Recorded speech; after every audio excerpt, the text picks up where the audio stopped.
1 minute के अंदर JCB चलाना सिखाता हूँ भाई। देखिए भाई, यहाँ पे अगर आप नया हेल्पर है तो आप जेसीबी के ऊपर जाते हो तो आपको शायद पता नहीं रहता है कि मशीन के अंदर क्या क्या फंक्शन होता है, क्या क्या सिस्टम होता है। तो आज मैं आपको बताता हूँ। सबसे पहले अंदर आते ही आपको सामने दिखता है यहाँ पे स्टेयरिंग कंट्रोल करना छोटा बच्चा भी कर लेता है। स्टेयरिंग चलाना तो बहुत ही ईजी है। और सबसे पहले नीचे देखते हैं, नीचे में है ना भाई ब्रेक है। ये सिंगल ब्रेक, आप सिंगल ब्रेक दबाते हो तो सिंगल ब्रेक आप दोनों साथ में दबा भी सकते हो, सिंगल ब्रेक का भी काम कर सकते हो। यहाँ पे लॉक लगाना है, दोनों ब्रेक दबाना है तो यहाँ पे लॉक रहता है। ये लॉक ऐसे लगा देने का और दोनों ब्रेक लगा सकते हो, कहीं पे भी दबाओ दोनों ब्रेक का काम करता है। रनिंग में दोनों ब्रेक लगाने का है। और यहाँ पे एक्सीलेटर है जो रेस करने का काम आता है। मशीन स्टार्ट करने के बाद रेस दबाते हो तो आगे पीछे होता है, रेस करना जरूरी है भाई। अब उसके बाद में ये तो हो गया भाई। यहाँ पे तो क्लच कहाँ पे है आप ये सोच रहे होगे कि क्लच यहाँ पे क्लच नहीं रहता है। क्लच ये ना भाई इलेक्ट्रॉनिक रहता है, वो बटन के हिसाब रहता है। तो आपको यहाँ पे घेर है, यहाँ पे राइट में घेर दिख रहा है, यहाँ पे 4 घेर है, 1 2 3 4 घेर होता है। इसमें रनिंग में काम आता है। तो सबसे पहले सीधे दबाते हैं तो क्या होता है कि पहला घेर लगता है, सीधा ही हम पीछे खींचते हैं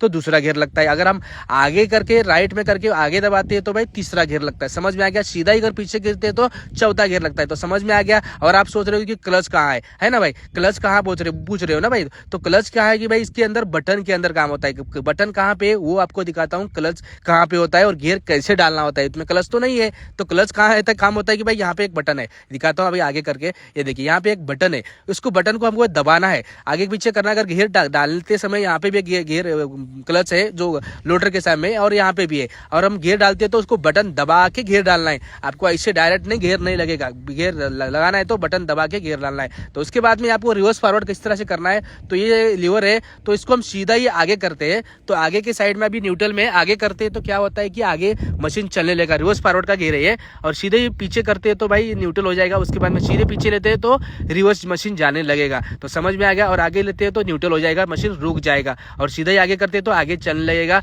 और सीधा पीछे करते हैं, ये देखो दूसरा गियर लग जाएगा, मतलब पीछे आने लगेगा। समझ में आ गया? न्यूट्रल कर दिया, ये तो समझ में आ गया आप लोगों को किस तरह से ये। और ऐसे ही सेम टू सेम वो राइट साइड में भी एक लीवर दिया है और इसका काम अलग होता है भाई। इसमें क्या क्या फंक्शन है आपको बताता हूँ। अगर हम नीचे ऊपर कर आगे राइट में करते हो तो क्या होता है कि इंडिकेटर जलेगा। अगर राइट में मशीन घुमाना है तो ये इसका इंडिकेटर जलने लगेगा। सीधा ही हम आगे दबाते हैं तो क्या होता है कि लेफ्ट वाला इंडिकेटर जलने लगेगा। समझ में आ गया? और इसमें दूसरा फंक्शन एक है। और हम ऊपर नीचे करते हैं तो क्या होता है कि अपर डिपर जो है ना इंडिकेटर अपना हेडलाइट होता है ना, उसका अपर डिपर लाइट जलता है ऊपर नीचे। और इसमें घुमाना है तो क्या होता है कि ये सामने वाला जो वाइपर होता है ना, वाइपर घूमता है। बारिश के टाइम में इसको ज्यादा यूज करते हैं वाइपर। अब तो समझ में आ गया कि वाइपर का और इंडिकेटर का रिवर्स फॉरवर्ड का। तो अभी मशीन चालू करके आपको दिखाता हूँ कि आगे पीछे किस तरह से करना होता है। सबसे पहले आपको यहाँ पे क्लस्टर के ऊपर 3 बटन दिया है, उसके बारे में बताता हूँ। ये देखिए भाई, ये तीनों बटन है ना, दोनों बटन लाइट का है, आगे का एक, पीछे का है। और ये कैपीसी का है, वो आपको अगले वीडियो में बताऊंगा कि कैपीसी कैसे वर्क होता है, वो आपको अगले वीडियो में बताऊंगा। तो सबसे पहले हमने मशीन स्टार्ट कर दे दिया है और उसके बाद में हम रिवर्स फॉरवर्ड करते हैं तो आगे पीछे किस तरह से करना है। नया हेल्पर भी कर लेता है भाई, तो आगे पीछे करने का आपको बताता हूँ तरीका। ये देखो भाई, घेर कौन सा भी घेर लगा सकते हो। सबसे पहले लोडर उठा लेते हैं, लोडर जमीन पे टिका हुआ तो वो लोडर उठा दिया। और अभी हम आगे लेके दिखाता हूँ किस तरह से। ये देखो आगे लगा दिया, ये देखो मशीन आगे चलने लगी है भाई। छोटा हेल्पर भी चला लेगा भाई, नया हेल्पर रहेगा ना भाई तो भी चला लेगा। अब भी देखो रुका देता है तो भाई देखो बीच में कर लिया, मशीन रुक गई। और हम सीधा ही पीछे खींचते हैं, ये देखो पीछे खींच लेता हूं मैं। अभी देखो रिवर्स चलने लगेगी मशीन, ये देखो पीछे दिखाता हूं, ये देखो मशीन रिवर्स जाने लगेगी भाई। समझ में आ गया आपको रिवर्स फॉरवर्ड किस तरह से करना है और आगे पीछे करना है। ये शुरू में आपको ये हेल्पर का शुरू का काम है भाई, शुरू में आगे पीछे करने का, इससे ही स्टार्टिंग होता है सीखने का। आपको कितना नॉलेज मिला है भाई इस वीडियो से तो कमेंट करके जरूर बताना भाई। वीडियो अच्छा लगा तो वीडियो को लाइक शेयर कमेंट, पेज पे हो तो पेज को फॉलो करना भाई। नेक्स्ट वीडियो बहुत जल्दी आने वाला है, इसका लाइक में कमेंट करो।